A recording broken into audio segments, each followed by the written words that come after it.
How's it going? Welcome back to Digs of the Day, episode 25. I'm your host, DJ Tricks. Gonna get right back into some records I picked up recently. Got a lot to share. Like I said, crates and crates.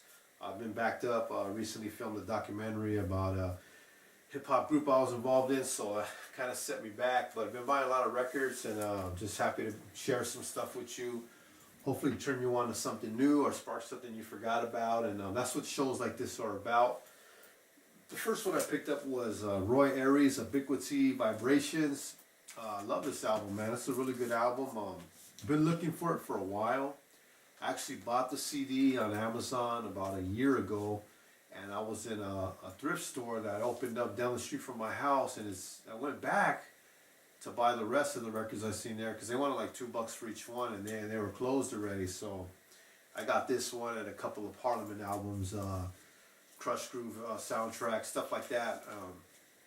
This is a good album. Check it out, man. If you're a Roy Ayers fan, I know most of you are. Ubiquity Vibrations. Another one I picked up, I got this one out of Salvation Army, is Ahmad Jamal at the Parasheen Volume 2. Good music right here, man. It's a lot of like piano type sounds, kind of jazzy. For those who know who Ahmad Jamal is, you're kind of probably familiar with his music. A lot of people are sampling it. Might want to check this one out. Another one I picked up at a thrift store in Wilmington was 2 Tons of Fun. Just by the album cover, man, the way it looks, I had to pick it up. 2 big old girls on there. I still haven't played it. The year was 80. Yeah, 1980. So hopefully it don't have that loud snare. Like, you know, mostly all the stuff that came out in the 80s had that loud snare. Opposed to the 60s and the 70s where they use a lot of rim shots. So you'll have to check that album out because I still ain't heard it. Another one I picked up was Target by Tom Scott. Try to get all of Tom Scott's albums now because he had a couple albums that had some breaks and samples on them. So still haven't played this one, but I think I got 2 of these. Picked one up and then one up a couple days later. It's kind of odd the way that works. Another one I got was The Intruders. I actually paid $8 for this one. I got it at PM Sounds. I hate when you get home and you find out you have the album already. That's what kind of happened. But this one's in really good condition, so I'm not too pissed. But for $8, it's kind of expensive. Records at PM Sounds and Old Torrents are kind of pricey, but the records are usually in really good condition, so I understand why. But this got some good songs on there. It has Cowboys to Girls on there. Good song band together. United, Love is a Baseball Game. That's the kind of album you can just let it play. Intruders, YouTube them and you'll know who they are. If you ever see that album, make sure you pick it up. Another one I picked up at the Goodwill was Them Changes by Buddy Miles.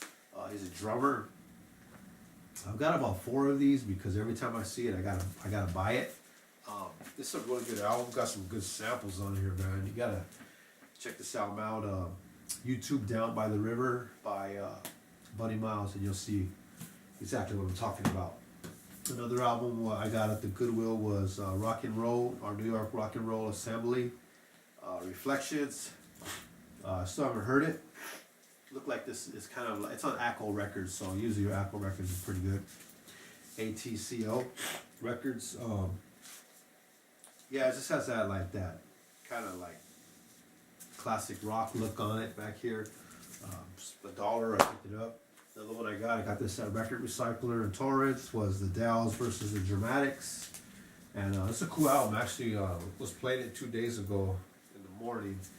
I know it's a gatefold, right? Yeah. Cleaned it already. Got that old basketball from the ABA, red, white, and blue ball. So yeah, man, this is, anytime you see these kind of albums, you gotta pick them up because they always got some song on there you never heard before. That sounds really sweet. And this album has them on there, so you might want to check out the Downs versus the Dramatics. So what I picked up was,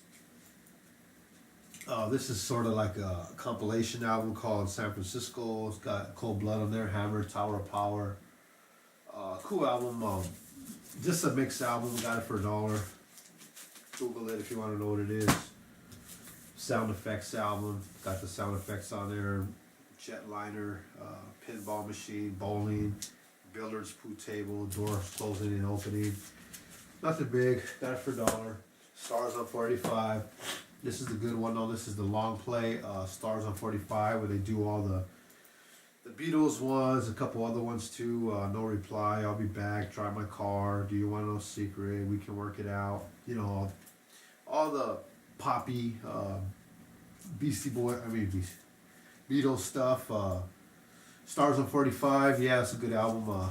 Good for DJs to play. I used to play the 45 of it. People used to go crazy. Stars on 45. YouTube it. You know what it is.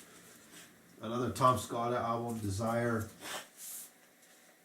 I don't know if there's any breaks on this. I was at a spot and I seen about 4 Tom Scott albums, so I ended up buying them all. So none of them had breaks on them. The only one that had the break on there was the one with the belt buckle, LA Express. You guys probably know what the breaks on there. If you don't know, YouTube it, you'll know. Evelyn Champagne King, Smooth Talk. I got this album and it has a different cover on it, so I don't know where they went wrong with that. It has the same back, but the cover is different, so I don't know if this is a different cover. There's a sample on here that Ice Cube uses for that song on the West Side. I can't remember the song off the top of my head, but it's on this record. If you don't know, YouTube it, you'll figure it out. Another one I got was Revolution, the soundtrack still sealed. Don't know anything about it. If you do, let me know. Revolution, the soundtrack, motion picture. Quicksilver, Messenger Service, the Steve Miller Band, Mother Earth, for $1, and pass on it. The Impressions, another sealed album I found at the Goodwill. Got one of these open, but to find these sealed, that's pretty cool. The Impressions, you know, the Impressions, I'm so proud that oldie. This one's the Impressions. We're a winner. Got the award right there. Look at the back. Got a picture of the old group there. Pretty cool. For $1, I can't pass it up. I know the dollars add up, but then again, these albums could be worth 10, 15 bucks each. Stacy Q, Two of Hearts. I got this album on a different cover. The other cover looks like a flyer. One of those old disco freestyle party flyers. Pretty cool, man. Two of Hearts. I remember back in my DJ days, we used to play this song all the time. So, Stacy Q, Two of Hearts, 12-inch. This album, I can't read what it says on there. Lacy. Is that what it is? But I was playing this, I believe it's on Echo Records, right? Is it? No, it's on Atlantic. I was playing this for breakfast the other day and it sounded pretty cool. Sad Lisa's on there. What Does It Take? But there was a cover on here, I think. I don't see it here. But check this album out. It's Donald, it's D-O-N-A-L, and then his last name is spelled L-E-A-C-E, so I don't know if it's Donald Lacy. But this is pretty cool. Cool music, man. The cover's kind of faded. I think I got this one at the swap meet actually for $1. But I was pretty impressed by this. It doesn't say who worked with him. I don't know. Keith Jarrett. Oh, okay. You guys know who Keith Jarrett is. Keith Jarrett was on there. Ray Lucas is on there on the drums. So you guys know those names right there offhand. So trying to see who else's names on here. Just check this album out. It's a pretty cool album right here, and you'll be surprised. A lot of good albums right there. I got them for $1 each. Some of them I'll be putting on eBay and selling them. If you have any information about these albums, make sure you comment below. Let our viewers know, because that's how we learn. You know, like I see stuff on other people, you know, Crate Digger shows on YouTube. I'll see people post stuff that I never heard of, and then I'll be out digging and I'll actually see those records, and then I'll buy them because I actually learned about them, or you guys talked about them, and that helps us. So that's what this is all about, man. Stay tuned for the next one, man. Got some more good records coming up, man. Digs of the Day, episode 25. DJ Tricks. See you on the next one.